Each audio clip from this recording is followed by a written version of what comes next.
അപ്പോൾ ഇന്ന് ട്രഡീഷണൽ രീതിയിൽ നമ്മുടെ അമ്മമാരൊക്കെ പണ്ട് ഉണ്ടാക്കി തന്ന എണ്ണ തേപ്പ് മെത്തേഡാണ് കേട്ടോ. ഇത് നമ്മുടെ വാഴയുടെ പോളാന്നല്ലേ പറയുക, I guess. അതെടുക്കുക.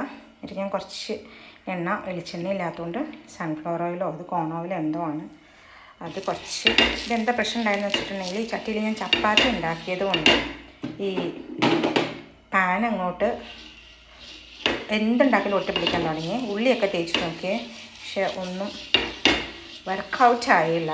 So I decided to try this natural എണ്ണ തേപ്പ് ടെക്നിക്ക്. നോക്കാം. കുടുകുടുന്നൊക്കെ പറയുന്നുണ്ട്, നമുക്കത് സൂക്ഷിച്ച് ഇവിടെ തന്നെ വയ്ക്കാം. സോ മാവ് ഇവിടെ ഞാൻ ഫ്രിഡ്ജിലിരുന്ന് വെച്ചാണ്. സൂസൂന്ന് പറയുമോ നോക്കാം, ഒഴിച്ച് കഴിയുമ്പോൾ നോക്കാവേ. ഒന്നൊന്ന് ഇളക്കിയെടുക്കട്ടെ. അല്ലെങ്കിൽ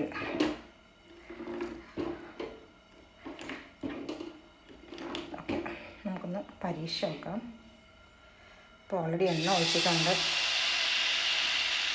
അധികം പരത്തി കൊളാക്കുന്നില്ല, ബിക്കോസ്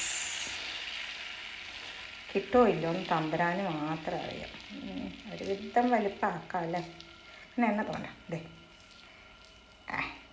നിൽക്കട്ടെ.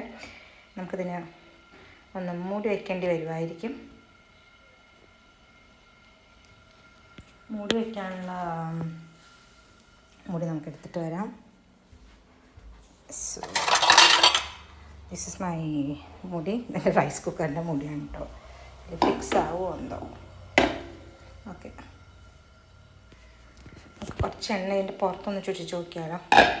നമ്മൾ ടൂൾ എടുക്കാം. നമുക്ക് വാഴപ്പൊള്ള tool. Oh good,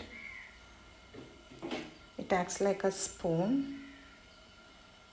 good choice. നമ്മുടെ കാരണവന്മാർക്കും